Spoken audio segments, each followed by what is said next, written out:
Éphésiens chapitre 2. Vous étiez morts par vos offenses et par vos péchés, dans lesquels vous marchiez autrefois. Selon le train de ce monde, selon le prince de la puissance de l'air, de l'esprit qui agit maintenant dans les fils de la rébellion, nous tous aussi. Nous étions de leur nombre, et nous vivions autrefois selon les convoitises de notre chair, accomplissant les volontés de la chair et de nos pensées.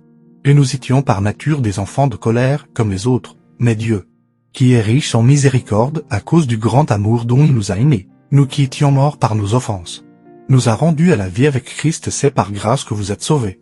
Il nous a ressuscités ensemble et nous a fait asseoir ensemble dans les lieux célestes, en Jésus-Christ, afin de montrer dans les siècles à venir l'infinie richesse de sa grâce par sa bonté envers nous en Jésus-Christ, car c'est par la grâce que vous êtes sauvés, par le moyen de la foi, et cela ne vient pas de vous.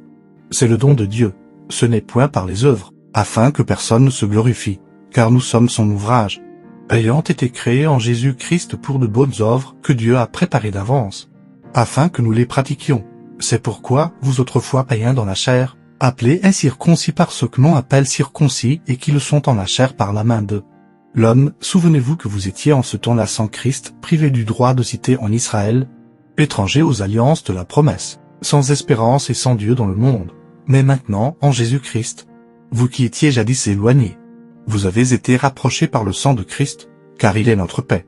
Lui qui des deux n'en a fait qu'un et qui a renversé le mur de séparation, l'inimitié, ayant anéanti par sa chair la loi des ordonnances dans ses prescriptions, afin de créer en lui-même avec les deux un seul homme nouveau en établissant la paix, et de les réconcilier l'un l'autre en un seul corps avec Dieu par la croix.